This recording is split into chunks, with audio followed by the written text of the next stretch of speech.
ಮುಖ್ಯಮಂತ್ರಿ ಸ್ಥಾನದ ಬಗ್ಗೆ ನನಗೆ ಹೇಳೋದು ಅಂತ ಕೇಳಿದ್ರೆ, ಈಗಾಗಲೇ ಡಿ ಕೆ ಶಿವಕುಮಾರ್ ಮತ್ತು ಸಿದ್ದರಾಮಯ್ಯ ನಡುವೆ 50-50. ಡಿ ಕೆ ಶಿವಕುಮಾರ ಮೊದಲ ಸರ್ಕಾರ ಕೊಟ್ಟಿದ್ದ. ಸರ್ಕಾರ ಕೊಟ್ಟಾಗ ಸಿದ್ದರಾಮಯ್ಯ 2.5 ವರ್ಷ ಮುಖ್ಯಮಂತ್ರಿ ಆಗಿಲ್ಲ. ನನ್ನ ಹಂಗಪ್ಪ ಅವ ಅಂತ ತಿಳ್ಕೊಂಡ, ಅವೊಬ್ಬ ಸ್ಥಾನಕ್ಕೆ ಒಂದು ಒಳ್ಳೆ ಸ್ಥಾನಕ್ಕೆ ಬರಲಿ ಅಂತ ತಿಳ್ಕೊಂಡ. ಖುಷಿಯಿಂದ ಮನಸ್ಸಲ್ಲೇ ಕುರ್ಚಿ ಬಿಟ್ಟು ಕೊಟ್ಟ ಅಂತಾರೆ. ಜನರಲ್ಲೂ ಕೂಡ ಒಂದು ಒಳ್ಳೆಯ ಮನೋಭಾವ ಅವನಿಗೆ ಬರ್ತೈತಿ. ಇಲ್ಲಂತಂದ್ರೆ ಭ್ರಷ್ಟ ಸಿದ್ದರಾಮಯ್ಯ ಅಂತಕ್ಕಂಥ ಒಂದು ಮಾತು ಬರ್ತೈತಿ. ಅದು ಬಿಡೋದು ಮತ್ತು ಹಿಡೋದು ಅವನ ಕೈಯಾಗ. ಅದು ಏನು ಬೇಕಾದ ಅವ್ನು ಮಾಡಲಿ. ನಂದಿಟ್ಟು ಮಾತ್ರ ಹೇಳೋದಕ್ಕೈತಿ, ಹೇಳ್ತೀವಿ ಇಷ್ಟು. ಹೆಂಗೆ ಬಿಟ್ಟು ಕೊಡ್ಬೋದು ಅನ್ನಿಸ್ತಿರುವ ನಿಮ್ಮ ಭವಿಷ್ಯ ಏನಂತ? ಬಿಟ್ಟು ಕೊಡ್ಬೋದು ಏನು ಬಿಟ್ಟು ಕೊಡಾಕಿಲ್ಲ? ಅವ ಬಿಟ್ಟು ಮಂಡ ಮನುಷ್ಯ. ಅವ ಒಂದಿಟ್ಟು ಬಿಟ್ಟು ಕೊಡ್ಲಿಕ್ಕಿಲ್ಲ. ಆದ್ರೆ ಮಂಡತನ ಬಿಡ್ಬೇಕತ್ರಾಗ ಹಠ ಬಿಡ್ಬೇಕು ಒಂದು ಸ್ವಲ್ಪ. ಅದನ್ನು ಬಿಟ್ಟರೆ ಮಾತ್ರ ಸಾಧ್ಯತೆ.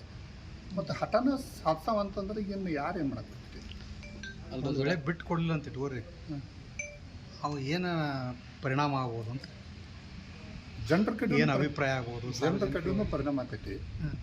ಒಂದು ವೇಳೆ ಸರ್ಕಾರ ಬಿದ್ದು ಹೋಗ್ಬೋದು. ಈ ನಿಟ್ಟಿನಲ್ಲಿ ಸರ್ಕಾರ ಬಿದ್ದು ಹೋಗ್ಬೋದು. ಅಧಿಕಾರ ಬಿಟ್ಕೊಡ್ಲಿಲ್ಲ ಅಂದ್ರೆ ಸರ್ಕಾರ ಬಿಟ್ಕೊಡ್ಲಿಲ್ಲ, ಸರ್ಕಾರ ಬಿದ್ದು ಹೋಗ್ಬೋದು. ಡಿ ಕೆ ಶಿವಕುಮಾರ್ ತೊರೆದು ಸೀಟ್ ಹಚ್ಕೊಂಡು ಹೋಗ್ಬಿಟ್ಟಂತಂದ್ರೆ ಏನು ಮಾಡೋದು ಸಿದ್ದರಾಮಯ್ಯ? ಸರ್ಕಾರ ಬಿದ್ದು ಹೋಗ್ಬೋದು.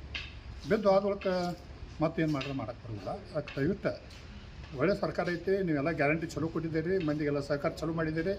ಇದೇ ಪ್ರಕಾರ ಇನ್ನೂ 2 ವರ್ಷ ಎಲ್ಲರೂ ಕೂಡಿ ಚಲೋ ಮಾಡ್ಕೊತ ಹೋಗ್ರಿ ಅಂತ ನಮಗೆ.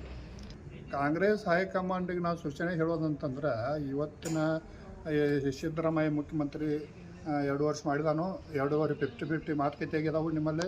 ಆ ಮಾತುಕತೆ ಪ್ರಕಾರ ಇವತ್ತಿನ ದಿವಸ ಹೈಕಮಾಂಡ್ ಈ ಥರ ಪಾತ್ರ ವಹಿಸಿ ಮಂತ್ರಿ ಸ್ಥಾನ ಬಿಟ್ಕೊಡ್ಬೇಕು. ಇದು ಜನರ ಅಭಿಪ್ರಾಯ ಇರ್ಬೋದು, ನಮ್ಮ ಅಭಿಪ್ರಾಯ ಇರ್ಬೋದು, ಜನರ ಮನುಷ್ಯನಾಗಿರ್ಬೋದು, ಎಲ್ಲರ ಮನುಷ್ಯನಾಗಿರ್ಬೋದು. ಮತ್ತು ಇದನ್ನು ಬಿಟ್ಟು ಕೊಟ್ಟರೆ ನಿಮ್ಮ ಸರ್ಕಾರ ಚೆನ್ನಾಗಿ ಹೋಗ್ತೈತಿ. ನೀವು ಒಳ್ಳೆಯವ್ರು ಹಂಚ್ಕೊಂತೀರಿ, ಗ್ಯಾರಂಟಿಗಳು ಸಾಕಷ್ಟು ಕೊಟ್ಟಿದ್ದೀರಿ. ಇನ್ನೂ 2 ವರ್ಷ ಚೆನ್ನಾಗಿ ಆಡಳಿತ ಮಾಡಿರಿ ಅಂತಕ್ಕಂಥ ಅವ್ರಿಗೆ ಕೊಟ್ಟು ಆಡಳಿತ ಮಾಡಿರಿ ಅಂತಕ್ಕಂಥ ಅಭಿಪ್ರಾಯ. ಡಿ ಕೆ ಶಿವಕುಮಾರ್ ಅವರಿಗೆ ಬಿಟ್ಟು ಕೊಡ್ಬೇಕಿದೆ. ಬಿಟ್ಟು ಕೊಡ್ಬೇಕು.